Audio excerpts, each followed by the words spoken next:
Mose ƒe agbalẽ gbãtɔ tabla 9. Yakob trɔ yi Betel. Mawu gblɔ na Yakob be, ʋu le afi sia nàyi aɖanɔ Betel, eye nàɖi vɔsamlekpui. Asubɔ Mawu si ɖe eɖokui fia wò le esime nèsi le fowò Esau nu la.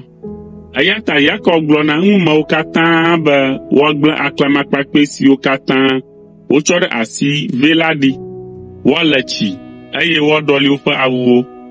Eyi edzi be, elabena míele Betel yim, eye maɖi vɔsamlekpui aɖe ɖe afi ma na Mawu si se nye gbedodoɖawo le nye xaxaɣi, eye wònɔ anyi kplim le nye mɔzɔzɔ me la.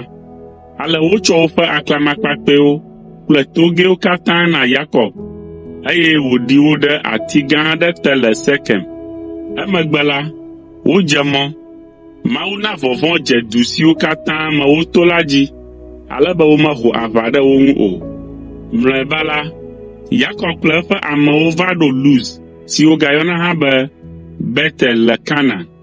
Yakob ɖi vɔsamlekpui ɖe afi ma, eye wòna ŋkɔe be vɔsamlekpui na Betel ƒe Mawu, elabena Betel ƒe Mawu ɖe eɖokui fiae le esime wònɔ sisim le Esau nu.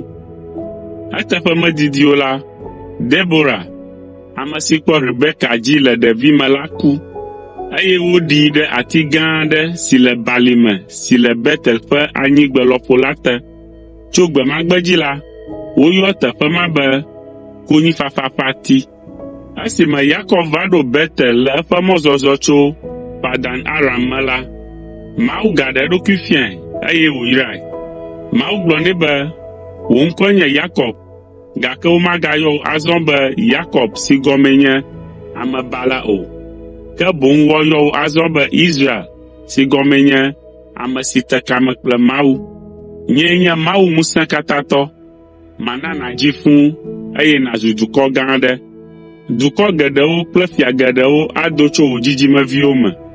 Mana anyigba si metsɔ na Abraham kple Isak la nazu tɔwò, eye wòava zu wò dzidzimeviwo tɔ. Eye Mawu dzo le egbɔ afi si wòƒo nu kplii le la.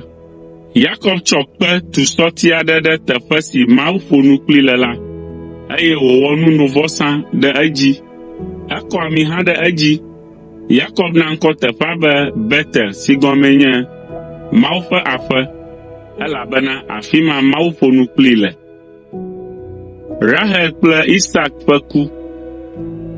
Emegbe la, wodzo le Betel, eye woɖo ta Efrat alo Betlehem lɔƒo. Ke Rahel de asi kuléle me le esime azɔli didi aɖe ganɔ ŋgɔ na wo. Via dzidzi sesẽ na Rahel. Mlɔeba la, vixela la do ɣli be, megabu mɔkpɔkpɔ o, elabena esia hã ganye ŋutsuvi. Esime Rahel nɔ kudɔ ƒom la, ena ŋkɔ ɖevi la be Ben-Oni, si gɔmee nye nye konyifafa ƒe vi, eye wòku.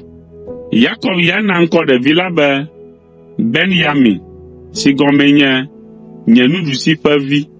Ale Rahel ku, eye woɖii ɖe mɔ si yi Efrat alo Betlehem la to. Yakob tu ŋkuɖodzikpe si gali va se ɖe egbe la ɖe Rahel ƒe yɔdo dzi. Israel gayi mɔzɔzɔ dzi, eye wòtu agbadɔ ɖe Eded mɔ godo. Esi wònɔ afi ma la, Ruben dɔ kple fofoa ƒe kosi Bilha, eye ame aɖe fi tofi na Israel. Yakob ƒe viŋutsuwo. Yakob ƒe viŋutsu 12 ƒe ŋkɔwoe nye Lea ƒe viŋutsuwo, Ruben, Yakob ƒe viŋutsu tsitsitɔ, Simeon, Levi, Yuda, Isaka kple Zebulon. Rahel ƒe viŋutsuwo, Yosef kple Benyamin, Bilha, Rahel ƒe kosi ƒe viwo, Dan kple Naftali, Zilpa, Lea ƒe kosi ƒe viwo, Gad kple Aser.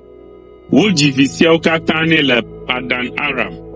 Mlɔeba la, Yakob va ɖo fofoa Isak gbɔ le Mamre le Kiriat Arba, teƒe si wogayɔna be Hebron, afi si Abraham hã nɔ.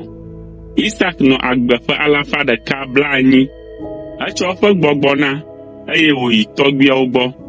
Enɔ agbe wòde edeƒe, eye via ŋutsu Esau kple Yakob ɖii.